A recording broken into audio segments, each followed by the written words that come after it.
Good afternoon, everyone. My name is Jess Isquith. I'm here representing PICMG. And the title of the presentation of What's Past is Prologue was kind of came about because of the future is now as a theme, and started thinking about how does that relate to PICMG. And the reality is PICMG is 25 years old this year. And so we thought it was a good opportunity to kind of do a kind of survey retrospective of what PICMG's done in its first 25 years, what we're doing today, and some of our vision going forward. So with that, we can begin. This year is also, we had an election, and for the first time in a number of years, we have 2 new officers. So we have some fresh ideas, and some of you may know them. They are in the room, which is fantastic. We have Valerie Andrew, who's joined the team from Elma, which is another sign of Elma's commitment throughout the life of PICMG, and also Dylan Lang, who is with Samtech, and so we appreciate Samtech's commitment. They're one of our newest exec members, and Dylan has already been bringing ideas, as has Valerie. And they join Justin Mole, who's here representing Pixis, and Doug Sandy, as well as myself. So with that, what have we done in 25 years? Well, 25 years ago, really more than 25 years ago, when a group of companies, including ICS and Technor and Trenton, came together with a few others, Texas Micro, sorry, Jeff. They all decided that there was a need within the industry to kind of bring things that were traditionally on a motherboard to a single board computer and passive backplane. And some of the main things that at that point were critical was it was modular, scalable, and interoperable. And those 3 things have remained true throughout the life of PICMG and our 9 families of specifications that currently exist. Through that time, we've had hundreds of participating companies. At this point, we have about 150 members. Hundreds of thousands of work hours have gone into developing specifications. Many of your days have been spent of people in this room to achieve that. We are a global organization. So at this point, and as of last year, it's pretty much 1/3 North American, 1/3 Asian, 1/3 European. It's hard to get conference calls where everyone can participate, but other than that, it's brought a lot of great ideas and energy, and so, which is fantastic. And as you'll see throughout the presentation, across these lines, it's just been tens of billions of dollars in product that have been generated for industry. So this is definitely an eye chart, but this is just showing 24/6 kind of milestones throughout the PICMG's timeline. As I already mentioned, we have over 50 specifications, but starting back in 94, 95 was PICMG 1.0.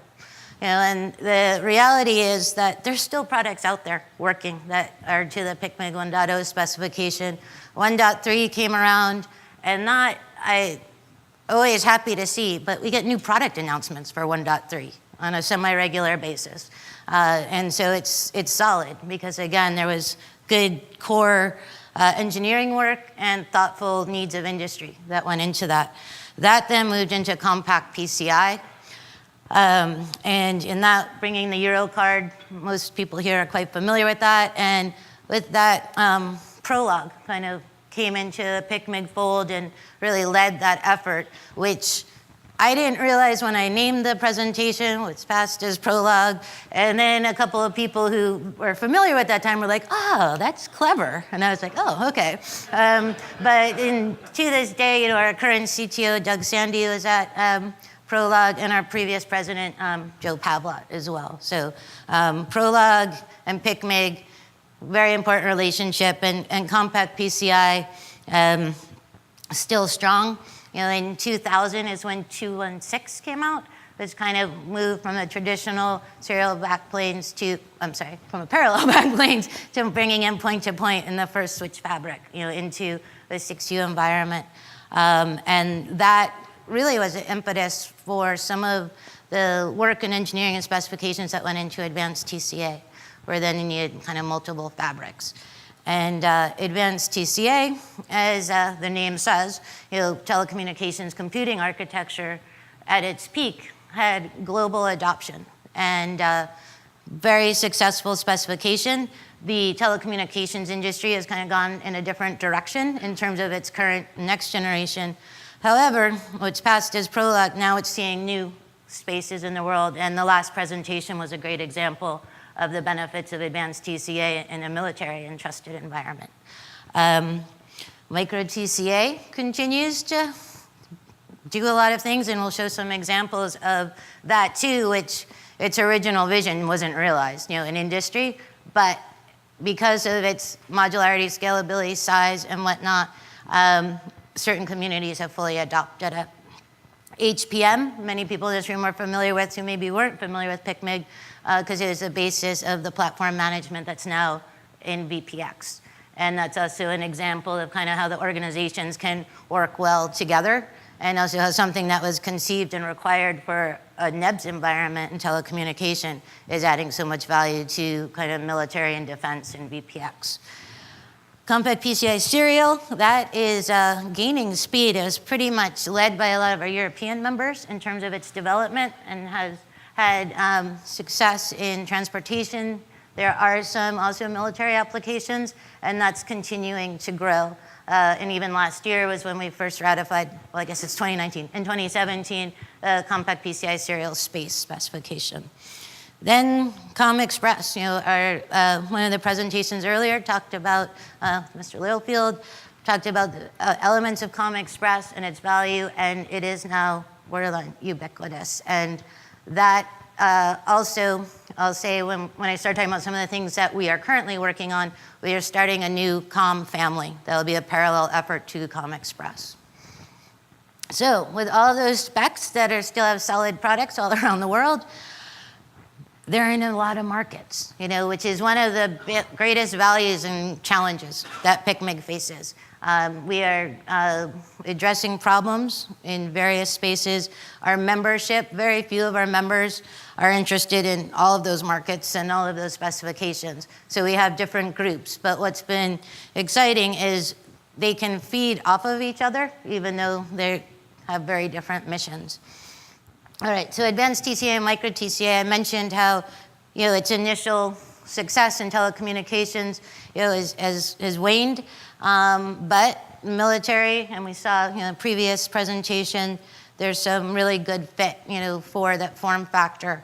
The other thing that's really interesting, it's a smaller market, but a very committed market that is long-term investments, is the physics community. And particle accelerators globally are now standardizing on micro TCA solutions for their controllers. So we had a recent workshop at JZ in Hamburg, where there were presentations by Japanese, Korean, Australian, 9 different European countries, and US companies, all who are doing next generation upgrades with their particle accelerators, and all are using micro TCA. And that work will continue. We currently have a 40 gig initiative happening and a group getting together on a next generation. Compact PCI serial is, I'm just showing an example from MEN of autonomous trains, and the transportation adoption in Europe has been grand, and in Asia continues. And compact PCI serial, compact PCI, we've shown this before. It wasn't expected to last decades, but it did. I must acknowledge that this year it was now out of commission. But after 6 months, leading to over 25 years of success, again, because of the core structure and sticking to that specification. ComExpress is everywhere. If anyone, well, you probably didn't even have to leave the hotel to get to this room without going past a ComExpress application, because whether it's digital signage, any gaming kiosks, it's everywhere. And so there are other small form factors, of course, whether it's ETX or the SGET work that's led to SMARC and Q7. So we know COM boards are everywhere, but ComExpress is just borderline ubiquitous, and even augmented reality for surgery. The examples go on, and every day I learn of a new one. So now that we have this breadth of families and we deal with so many markets, so it's tricky The trend in industrial IoT also hits this diverse markets and has a lot of the same requirements, and at the moment is lacking in standardization in certain areas, particularly down at the sensor domain. So this is an area that over the past year and a half, we've been doing a lot of research, doing industry, getting different industry boards together, having various working groups in not specification, not technical subcommittee, but just the pre-work and preparation and defining this area and seeing where we could add value. So one of the main parts of industrial IoT, or the fastest growing, is with smart factory examples. And so currently today, ComExpress is being used quite a bit, as well as some compact PCI serial. But as this shows, it's great when you start dealing at the sensor domain. You have some that are smart and maybe can be connected, and then you still have these things dangling over there. So the market's huge. But there's some real problems and some disconnects. And we've been referring to that as the last foot.